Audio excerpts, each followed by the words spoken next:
다시 한번 기도합니다. 사랑의 주님, 이 시간도 성령의 감동을 따라 기록하여 주신 생명의 말씀을 듣습니다.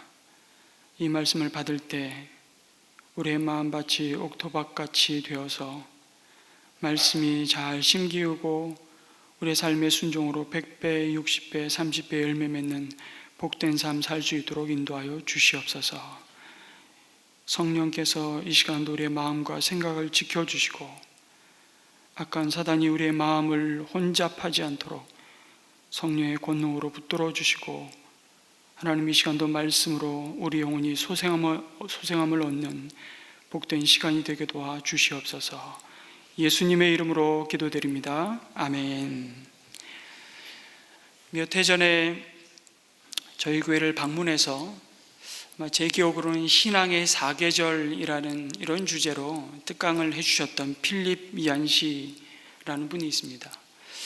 필립 얀 씨가 쓴 기도라는 책에서 자전거로 중국 대륙을 횡단했던 자신의 친구가 들려준 얘기를 합니다. 자전거 여행을 하며 잠시 머문 한 집에서 만난 노 부부의 사연이었습니다. 주인 내외는 대학 교수였는데 신앙생활을 하고 있다는 사실을 공개적으로 드러낸 직후였습니다. 문화혁명 당시에 부부는 고학력이라는 이유로 반혁명 분자에 올랐습니다. 잘 아시는 대로 홍위병들은 자녀들을 모아놓고 만약 엄마 아빠가 지닌 종교적인 상징물을 보면 너희들은 즉시 신고해야 한다고 가르치고 있었습니다. 아주 최악의 형국이었습니다. 자식들을 곤란한 처지에 몰아넣고 싶지 않았기에 부부는 신앙을 상징하는 성경책을 비롯해서 십자가 혹은 말씀의 성구 구절이라든지 이런 물건들을 집안에서 잠시 치우기로 결정했습니다. 내놓고 기도하거나 신앙에 대해 이야기하는 일도 삼가기로 했습니다. 그럼에도 불구하고 한 가지만은 포기하지 않았습니다. 부부는 밤마다 자리에 누운 채 서로의 손을 잡고 소리 없이 주기도문으로 기도했습니다. 한 행이 끝날 때마다 손을 꼭 쥐어서 서로에게 알려주었습니다. 주님이 가르쳐 주신 기도를 드리고 난 다음에는 아이들을 위해 마음속으로 간구했습니다. 기도가 다 끝날 때까지 깍지 낀 손을 풀지 않았습니다. 밤마다 정말 이렇게 은밀하게 이어지는 기도는 문화혁명이라는 그 신앙의 암흑기를 지나는 동안 그들의 두려움을 가라앉히고 믿음을 가져다 주었습니다. 마침내 정치적인 상황이 완전히 바뀌었습니다. 부부는 아이들에게 속마음을 어느 날 이야기하기로 작정했습니다. 정말 오랜 세월 동안 침묵을 지키는 바람에 아이들을 기독교 가정에서 그 믿음으로 키울 수 있는 기회를 이제 더 이상 회복할 수 없을 것만 같은 모든 것을 잃은 게 아닌지 참으로 걱정스러웠습니다. 그러나 극렬한 무신론 교육을 받으며 자란 5 자녀는 한결같이 부모의 신앙을 받아들이게 되었습니다. 교수 부부는 방문한 손님에게, 미국 친구죠, 이렇게 말했습니다. 기도가 다 응답되었습니다. 이제는 겁날 게 아무것도 없습니다. 중국이 개방되기 전에 정말 서슬퍼런 공산화 속에서 그들의 믿음을 붙들고 있었던 것은 그 모든 상황을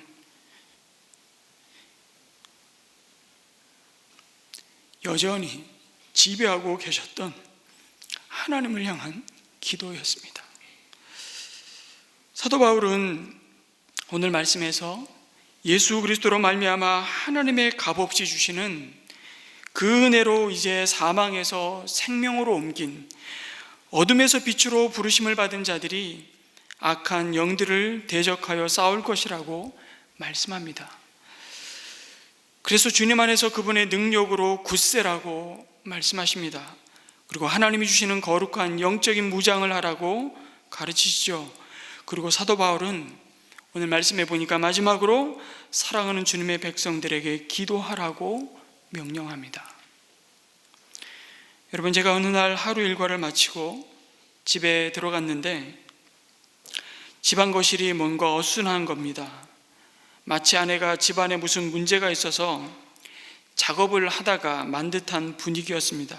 알고 보니 집에 등은 들어오는데 벽에 붙은 콘센트에 전기가 나가서 사용하는 모든 가전제품이 먹통이라는 것입니다. 요즘 아파트는 참 좋아서 일시에 벽으로 들어오는 전기를 차단하는 기능이 있다는 것을 아내가 미처 몰랐던 것입니다. 누군가가 그거를 무심결에 눌렀던 것 같습니다. 그래서 혹시 다른 쪽 벽에는 전기가 들어오나 싶어서 집에 있는 온갖 엑스텐션을 다 끄집어내서 여기도 꼽아보고 저기도 꼽아보고 거실장 뒤에 있는 선도 모조리 뽑아서 이것저것 해보고 있는 중이라고. 그래서 한참 동안을 씨름하다가 지쳐서 치우지도 못하고 벌려놓은 상태였습니다. 여러분, 아무리 좋은 에어컨, 아무리 좋은 냉장고와 청소기와 공기청정기가 있으면 뭐합니까? 파워가 연결이 안 되면 그 모든 것이 무용지물인 것입니다. 그런데 벽에 연결된 콘센트에 전기를 공급할 스위치가 어디 있는지를 모르고서는 방법이 없었던 것입니다. 그 스위치를 누르자 환호성이 나왔습니다. 여러분, 제가 무슨 얘기를 하시는지를 아시겠죠? 기도는 하나님이 주신 전신갑주 가운데 그냥 하나가 아닙니다. 전신갑주로 무장했으나 그것을 사용할 힘과 능력과 용기가 없다면 무용지물입니다. 기도는 바로 하나님이 우리에게 주신, 우리에게 입히신 전신갑주를 사용할 능력이라고 말씀하십니다. 그 능력은 무장했다고 여러분 그냥 주어지는 것이 아닙니다. 기도만이 매일매일 우리가 맞서 싸워야 할 악한 영들과의 전쟁에서 승리하는 길이라고 말씀하십니다.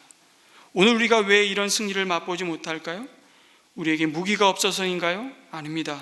우리가 기도로 주신 무기들을 사용할 수 있는 하나님께서 주시는 그 능력을 공급받지 못하기 때문입니다. 아니, 좀 더 정확히 말씀드리자면 하나님 자신이 곧 악한 영들과의 싸움에서 이기게 하시는 능력임을 잊어버리기 때문이라고 말씀하십니다. 여러분, 이 영적인 싸움은 단순히 나의 먹고 사는 문제 하나를 해결하기 위한 싸움이 아닙니다. 하나님의 나라가 죽음의 권세를 이기고 우리의 삶 가운데 하나님의 거룩과 평강과 희락으로 임하는 싸움이라고 말씀합니다. 우리가 걷는 길은 세상이 아니고 세상 속에 있되 하나님의 자녀로서 이 영적인 싸움을 하는 길이라고 말씀합니다. 그래서 기도는 바로 이 영적 전쟁이 나의 싸움이 아니라 하나님의 싸움임을 아는 자만이 할 수 있는 믿음의 태도입니다. 이 사실을 아주 잘 보여주는 말씀이 있습니다. 바로 예수님의 제자들이 귀신을 쫓아내지 못하고 당황하는 사건을 통해서 주님은 하나님의 자녀들이 왜 기도해야 하는지를 선명히 보여주셨습니다. 마가복음 9장 14절 이하의 말씀을 보시면 이런 내용이 나옵니다. 말 못하고 듣지 못하게 하는 귀신 들린 한 아이에게서 귀신을 쫓아내지 못하고 이 일로 율법사들과 논쟁을 벌이고 있는 제자들의 모습을 보여주십니다.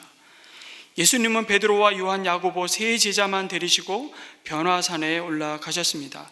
그 사이 동네의 남은 제자들이 머물렀던 마을에서 벌어진 사건이었습니다. 예수님이 제자들에게 돌아와 보니 율법사들과 논쟁이 벌어졌습니다. 아니, 못 고친다고 왜 논쟁이 벌어졌을까요? 아마 제자들이 큰 소리 쳤을 겁니다. 그 아이를 우리에게 데려와라. 그 귀신 들린 아이에게서 우리가 얼마든지 귀신을 쫓아낼 수 있으니 걱정하지 말라고 호언장담했는지도 모르겠습니다. 어디서 이런 담대함이 나왔을까요?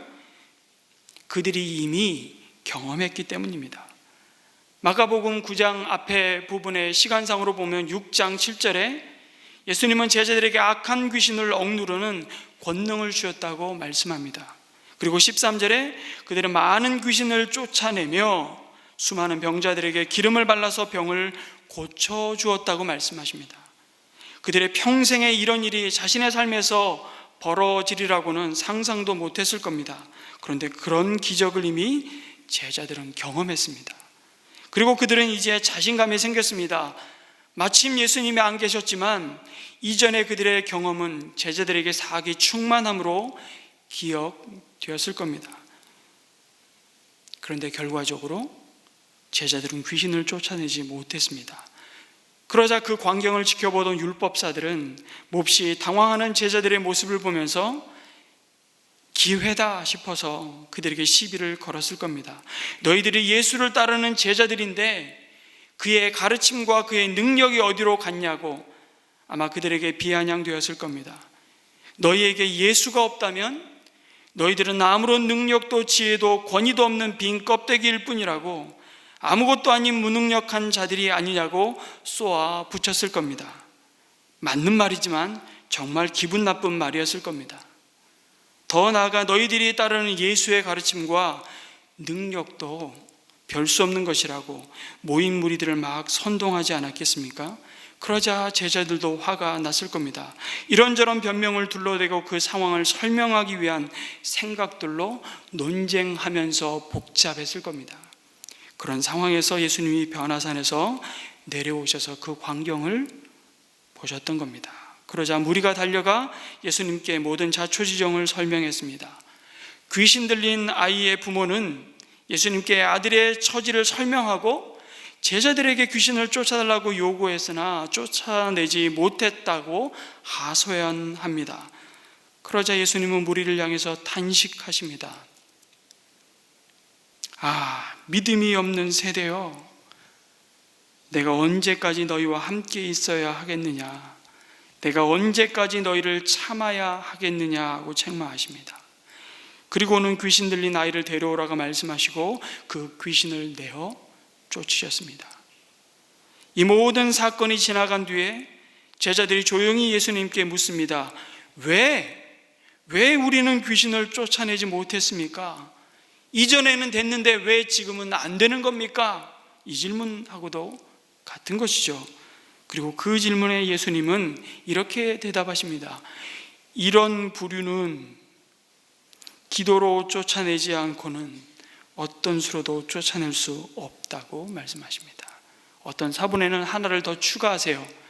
이런 부류는 기도와 금식 외에는 쫓아낼 수 없다.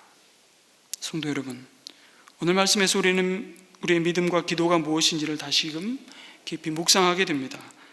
제자들은 좀 전에도 말씀드렸듯이 자신만만했습니다. 왜요? 그들이 귀신을 내어 쫓은 경험이 있었기 때문입니다. 그런데 그 권능을 주신 분이 바로 예수님이셨음을 잊어버렸습니다. 그리고 그들은 기도하지 않았습니다. 교만해졌던 것입니다. 여러분, 기도가 무엇입니까? 정리해보면 이렇습니다. 기도는 내 힘으로, 내 지혜로, 내 경험으로, 세상의 방식과 상식으로 이길 수 없는 그 문제들 앞에 당당히 서서 겸손히 하나님께 엎드리는 것입니다. 하나님, 도와주십시오. 모든 인간의 자존심을 내려놓는 것입니다. 나를 불쌍히 여겨 주시옵소서. 이 상황을 하나님만이 도우실 수 있습니다. 하나님의 자비와 은혜가 지금 필요합니다. 그것이 기도입니다. 기도는 여기서부터 출발해야 되는 것이죠. 그래서 기도는 결국 내가 기도했으니까 응답받았다가 아니라 사실은 내가 기도하니 하나님이 이루셨습니다. 그것을 경험하는 사건입니다. 제자들이 왜 실패했을까요? 간단합니다. 내가 할 수 있다고 착각했기 때문입니다. 이미 내가 경험한 사건이기 때문입니다. 내가 한번 해본 일이기 때문입니다. 그래서 우리는 기도하지 않습니다. 아니, 기도를 해도 그것은 내가 한 것입니다. 여러분, 기도는 내 생색을 내기 위해서 하나님이 주신 표가 아닙니다. 무기가 아니라는 거죠. 우리에게 이제 내 힘으로 할 수 없는 일들이 생긴다는 뜻으로 어쩌면 준 또 다른 하나님의 감추어진 은혜입니다. 우리는 세상을 세상의 힘으로 살지 않아야 하는 사람들로 부름받았기 때문입니다. 세상의 힘으로 이길 수 없는 일들을 이겨야 되는 믿음을 가져야 되는 자들로 우리를 부르셨기 때문입니다. 그리고 그 힘은 바로 하나님 자신임을 우리가 알고 경험하게 하는 자리가 바로 기도의 자리입니다. 그래서 여러분, 우리가 기도를 안 하는 가장 큰 이유는 시간이 없어서가 아닙니다. 어제도 여러분은 드라마 한 편을 1시간에 걸쳐서 보시고 오신 분들이 계시죠? 시간이 어떻게 갔는지 모르겠습니다. 빨리 다음 주가 왔으면 좋겠습니다. 시간이 없어서 우리가 기도를 못한다고요? 기도할 방법을 몰라서도 아닙니다. 기도 안 하는 가장 큰 이유는 자기 힘으로 될 것 같아서 안 하는 겁니다. 이 점에서 우린 정직해야 됩니다. 다른 말로 하면 자존심이 상해서 안 하는 것입니다. 그리고 그것은 교만이라고 말씀하십니다. 결국 기도는 하면 할수록 나의 힘을 빼고 내 안에 계신 하나님의 능력과 그 하나님의 일하심만, 그 영광만이 드러나는 정말 복되고 의로운 경험일 수밖에 없는 겁니다. 사도 바울은요, 하나님의 전신갑주로 무장하고 기도하라고 말씀하시면서 구체적으로 어떻게 기도해야 할지도 말씀해 주십니다. 오늘 뭐라고 말씀하시죠? 에베소 교회 성도들아, 온갖 기도와 간구로 기도하라고 가르치십니다. 이 온갖이라는 표현을 이 모든 all, 영어로 all인데요, 모든 기도와 간구로 기도하라는 겁니다. 여러분, 할 수만 있으면 모든 종류의 기도로 하나님께 나아가시기 바랍니다. 우리는 정기적으로 모여서 함께 주님의 도우심과 은혜를 구할 수 있습니다. 합심 기도죠. 우리 모일 때마다 우린 기도합니다. 그게 찬양이 됐던, 감사가 됐던, 선포가 됐던, 어떻게 보면 그 모든 것은 하나님 앞에 올려드리는 우리의 기도일 것입니다. 그리고 우리는 기도할 때 소리내어 기도할 수 있습니다. 우리는 개인적으로 기도의 골방으로 나아가 하나님께 기도할 수 있습니다. 때로는 침묵으로 기도할 수 있습니다. 예전에 한번 모 선교단체 대표께서 청년의 수련회 강사로 오신 적이 있습니다. 이분은 북한 선교를 아주 오랫동안 하셨던 분이셨는데 그때 조금은 당황스러웠던 기억이 있습니다. 청년들이 수련회를 진행하면서 간절히 합심하여 통성으로 기도를 했습니다. 통성 기도는 한국 교회가 갖고 있는 굉장히 귀한 전통입니다. 좀처럼 볼 수 없는 서양 교회에서는 이 소리질러 부르짖어 기도하는 것에 대해서 굉장히 어색해하고 굉장히 두려움을 갖고 있는다 그럴까요? 이 문화적인 차이인지는 모르겠는데 통성기도 잘 안 합니다. 근데 우리는 정말 천정이 뚫어져라, 이 빗소리가 이렇게 울리는데 이거보다 훨씬 큰 소리를 우리는 얼마든지 기도할 수 있습니다. 그런데 이 강사님이 진지하게 청년들에게 얘기하는 겁니다. 하나님이 귀가 먹으셨냐고, 왜 이렇게 소리를 지르면서 악을 쓰면서 기도를 하냐고. 근데 그게 농담이 아니고 약간은 야단치듯이 청년들에게 기도를 가르쳤던 겁니다. 그래서 한 청년이 당황해서 소리내서 기도하는 것이 무슨 문제가 있는 것이냐고 저에게 질문을 해왔던 기억이 있습니다. 제가 그 강사님 면도 살려야겠고 기도의 자세에 대해서 나름 균형 있는 태도도 중요하다고 생각이 들어서 조심스럽게 얘기를 나눈 기억이 있습니다. 하나님은 귀 안 먹으셨다고, 그래서 우리는 소리내서 기도할 필요가 없다고 말한 것은 아마도 북한 성도들의 상황을 비교해 보시면서 우리의 모습에 일방적으로 그냥 쏟아붓는, 하나님 뭐라고 말씀하시는지는 듣든지 말든지, 이게 쌍방 커뮤니케이션이 아니고 일방적으로 그냥 갖다 내 소원을 들어주세요 하고 그냥 퍼붓는 기도에 대해서 아마 우리가 회복해야 할 인격적인 기도의 모습을 강조하다 보니 그런 것이 아닌가라고 대답을 했습니다. 그럼에도 기도의 반쪽만 강조한 것 같다고 말했습니다. 여러분, 바울은 모든 기도와 간구로 기도라고 말씀합니다. 특별히 여기서 여러분, 기도와 간구를 구분하고 있잖아요. 여기 간구라는 것은요, 간절한 탄원의 기도입니다. 하나님을 향한 절규이며 통곡하는 것입니다. 여러분, 탄식할 때 너무 고통스럽고 기가 막히면 소리도 안 나옵니다. 그러나 하나님 앞에서 우리의 형편과 우리 있는 모습 그대로를 쏟아놓을 때 성경은 얼마나 많이 부르짖어 탄식하며 기도하는 모습을 보여주는지 모릅니다. 더욱 놀라운 사실은 우리 안에 계신 성령 하나님께서 우리가 무엇을 위해 기도할지 알지 못할 때에 친히 우리를 위해 말할 수 없는 탄식으로 기도하신다고 로마서 8장 26절에 말씀합니다. 로마서 8장 26절 한번 읽어볼까요? 시작. 이와 같이 성령께서도 우리의 약함을 도와주십니다. 우리는 어떻게 기도해야 할지를 알지 못하지만 성령께서 친히 이루다 말할 수 없는 탄식으로 우리를 대신하여 간구하여 주십니다. 아멘.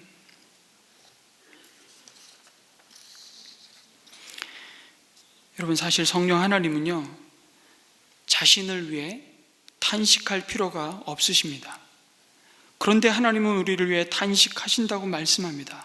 이것이 기도 가운데 오늘도 복음의 능력과 영광을 나타내시고자 하시는 하나님의 일하심입니다.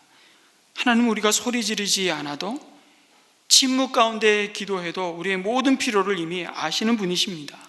그럼에도 우리로 간절히 소리내어 부르짖고 때로는 탄식하게 하시는 이유가 무엇입니까?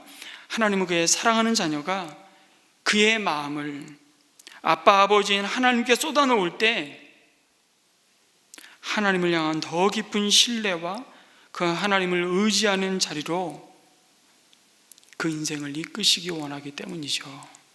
이미 말씀드린 대로 내 힘으로 할 수 없음을 절박하게 고백하며 하나님의 도우심을 구하는 그 마음을 하나님은 기뻐하시는 분입니다. 이뿐만이 아닙니다. 우리는 일하면서 기도할 수도 있습니다. 대화하며 기도할 수 있습니다. 어떤 형편이든지 어떤 형태이든지 우리는 언제나 하나님께 나아갈 수 있습니다. 바울은 모든 기도와 간구로 기도하라고 말씀하십니다. 그래서 여러분, 어떤 특정한 형태의 기도에 대해서 하나님이 더 잘 응답하시는 것이 아니라는 것을 또한 아셔야 합니다.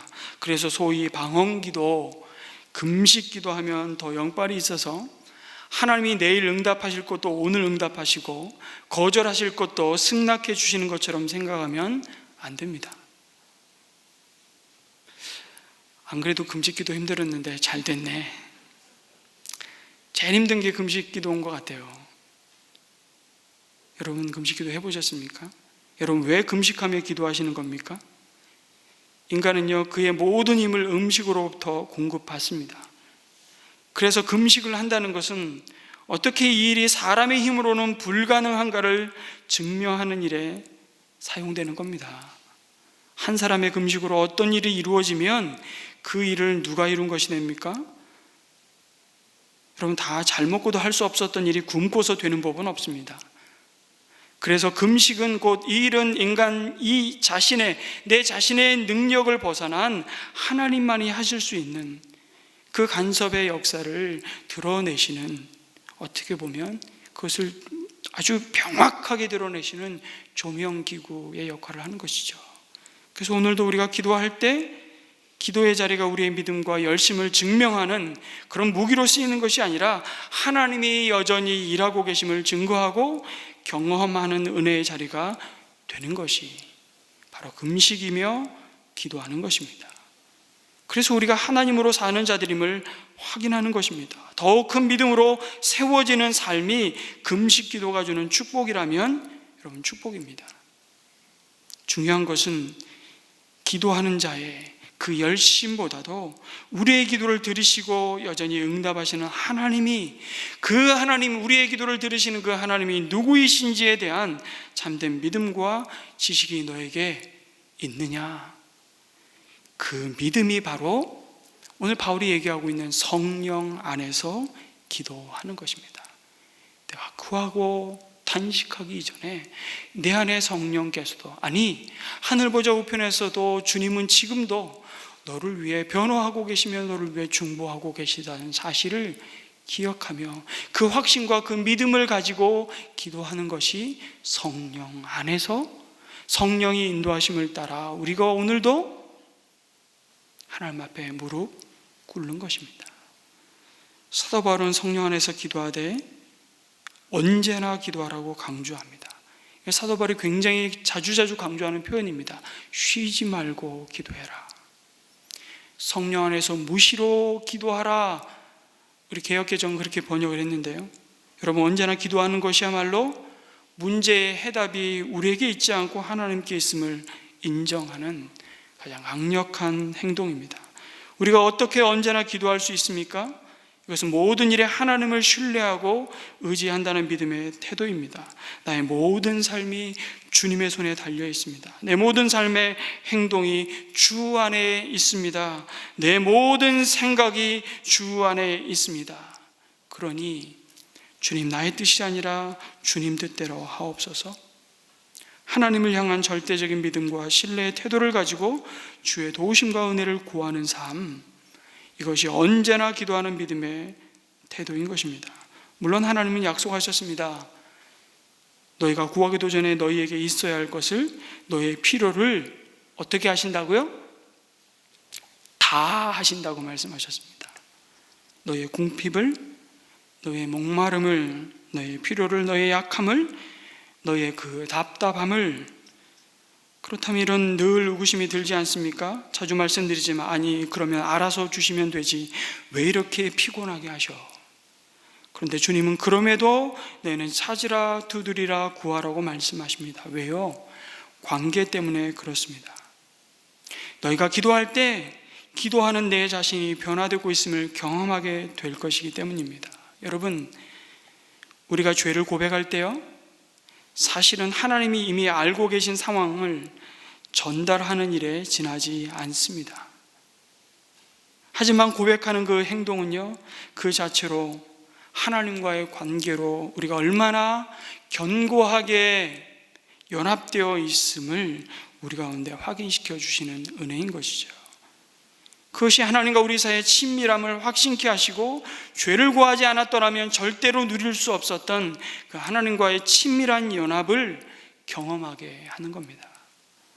여러분, 서로 잘 알고 있는 뭔가에 관해서요, 아내에게 사과할 때도 똑같은 친밀함이 생깁니다. 상대방에게 전달하는 건 사고친 거, 사건에 관한 정보가 아닙니다. 마음을 주고 낮아진 내 자아를 전달하는 것입니다. 왜 남편만 그래야 됩니까? 제가 남자이기 때문에 그렇습니다. 여자의 상황은 잘 모르겠습니다. 하나님과의 관계도 똑같습니다.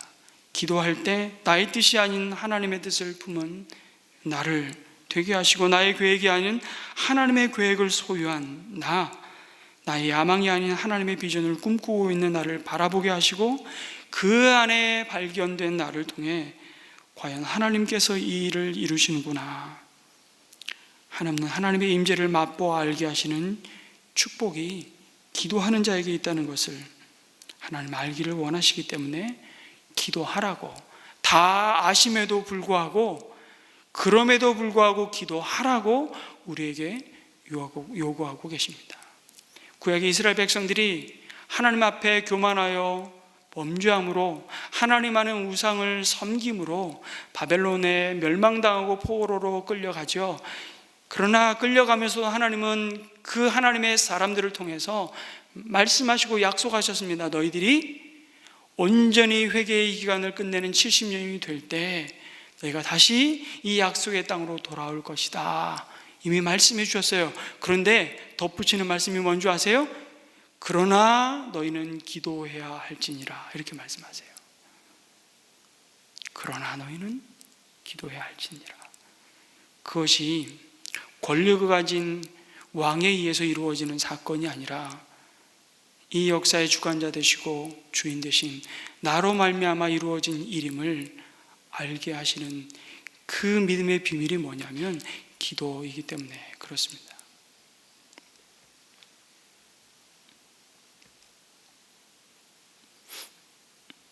여러분, 하나님은 우리 없이도 모든 것을 하실 수 있으십니다. 예수님은 제자들에게 모든 민족에게 가서 복음을 전하라고 하셨지만 생각해 보십시오. 그냥 하늘에다가 커다란 깃발이라도 하나 꽂고 내고셨다면 하나님이 의도하신 목표를 달성하기가 훨씬 쉬웠을 겁니다. 그런데 주님은 제자들에게 일일이 병자를 찾아가라고 말씀하시고 죄인을 찾아가며 굶주린 이들을 먹이게 하시고 나그네에게 잠자리를 마련해 주는 그런 힘들고 고된 일들을 하라고 명령하셨습니다. 너희들이 거저 받았으니 거저 주라고 하십니다. 갈릴리에서 벌이셨던 사역을 손수 친히 세계 방방곡곡으로 다니시며 친히 하시기보다 우리 손에 위임하셨습니다. 그러나 그것을 하시기 위해 우리를 선택하시고 우리를 통해서 그것들을 할 수 있도록 소원도 주시고 능력도 주시겠다고 약속하십니다. 어떻게 해요? 기도함으로 말입니다. 하나님은 기도에 의해서 당신의 백성들과 동역하시기로 작정하셨습니다. 그리고 그 백성들을 그 기도를 통해 축복하십니다. 모든 성도들을 위해 오늘 말씀해 보니까 그래서 중보 기도하라고 말씀합니다. 남들을 위해 기도하라고 명령합니다. 여러분, 우리는 자신만을 위해서가 아니라 함께 그리스도의 몸으로 지체로 부르신, 그 몸의 지체로 부르신 다른 성도들을 위해 기도해야만 한다고 가르칩니다. 모두가 동일한 싸움을 참여하고 있음을 기억하는 것입니다. 우리 모두가 동일한 적을 대항해서 똑같은 문제들과 어려움 가운데 있다는 것입니다. 우리의 믿음은 절대로 나 혼자 잘하면 된다는 식의 신앙은 여러분 성립될 수 없음을 아셔야 합니다. 왜요? 지체가 아프면 그것은 곧 그 한 몸인 나도 아픈 것이기 때문입니다. 우리가 한 형제를 치리했으나 우리는 이 문제가 우리 자신의 연약하며 죄악임을 고백합니다.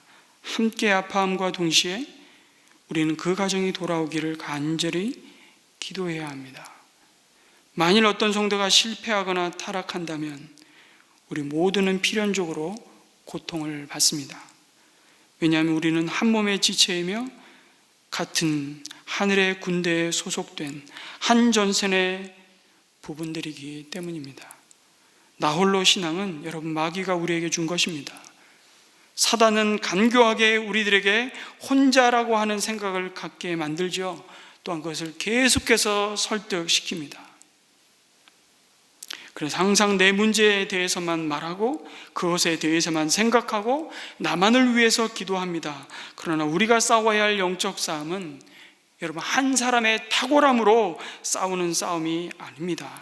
함께 서서 대적해야 할 싸움이라고 말씀하십니다. 그래서 사도 바울은 우리에게 서로를 위해서 기도하되, 특별히 뭐라고 표현되어 있죠? 모든 성도들을 위해 간구하라고 말씀하십니다.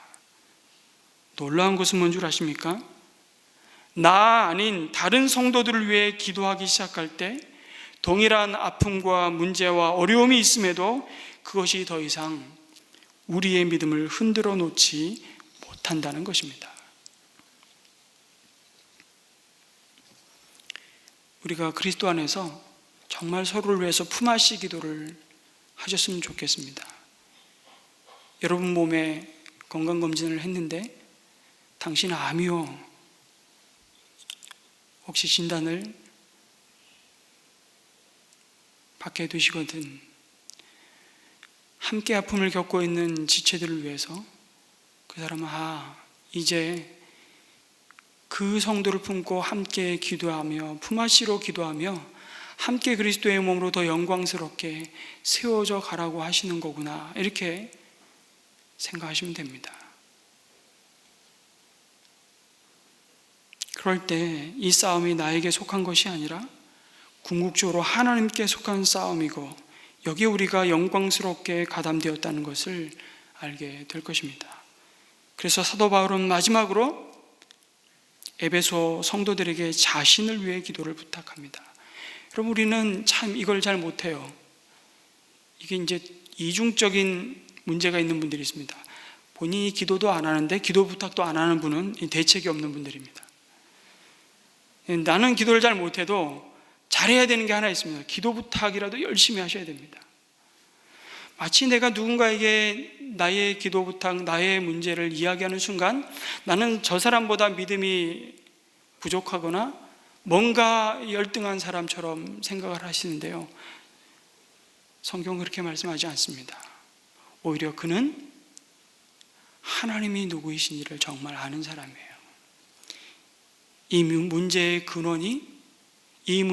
근원을 해결하실 분이 누구인지를 참 신뢰하고 믿는 사람입니다. 그분이 바로 하나님이심을. 그럼 바울은 얼마나 자주 자신의 형편과 처지를 알리고 기도 부탁을 하는지 모릅니다. 그것은 교만을 이기는 지름길임을 알았기 때문입니다. 늘 언제나 바울은 자신이 이방인을 향한 복음의 사도로 부름받고 가는 곳마다 두려워하지 않고 담대하게 입을 열어서 이 복음을 증거할 수 있게 해달라고 기도를 요청했습니다. 여러분, 바울은 베테랑입니다. 복음 전하는 거로 따지면 이골이 난 사람입니다. 그런데 그는 그의 경험을 의지하지 않았습니다. 전도의 문을 열어주셔서 그리스도의 복음의 이 기쁜 소식을 전할 수 있기를 요청합니다. 기도로. 그럼 사도 바울이 하나님을 찬양하며 드렸던 그 많은 기도 가운데 상당수는요, 지하 감옥에서 쓴 옥중 서신에 기록되었습니다. 이걸 생각하면 그저 놀라울 뿐입니다. 바울은 속히 이 감옥에서 벗어날 수 있게 해달라고, 내가 그렇게 나를 위해 3번 간구했지만 고침받지 못하는 이 육체의 가시를 해결해달라고 기도 부탁하지 않았습니다.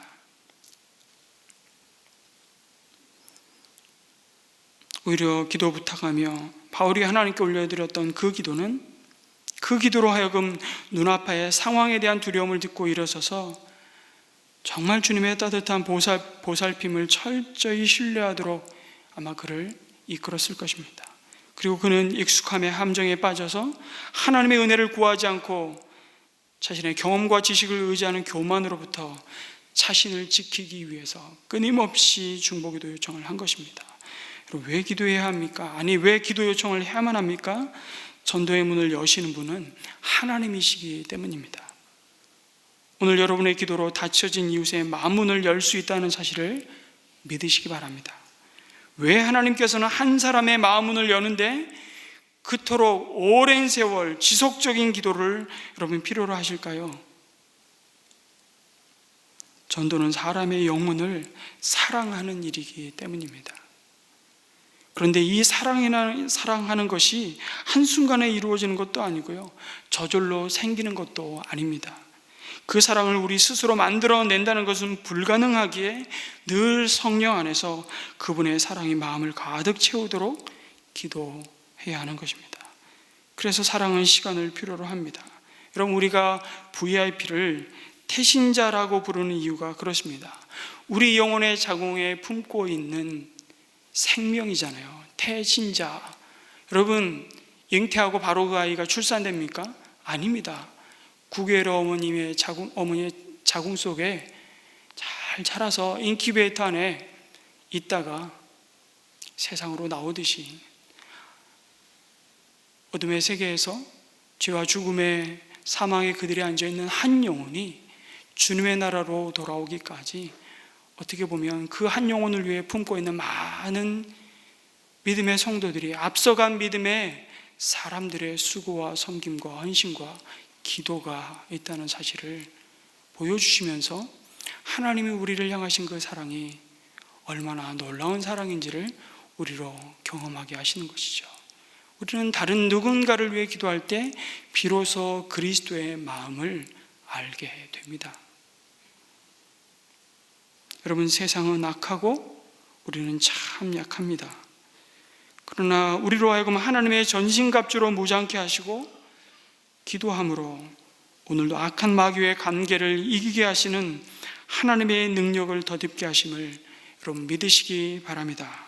이번 한 주간도 이 기도 가운데 하나님의 나라가 우리의 삶의 자리자리마다 죄와 사망의 어둠을 거두어내고 빛 가운데 하나님의 거룩함과 평강과 희락으로 임하시기를 주님의 이름으로 축원합니다. 아멘.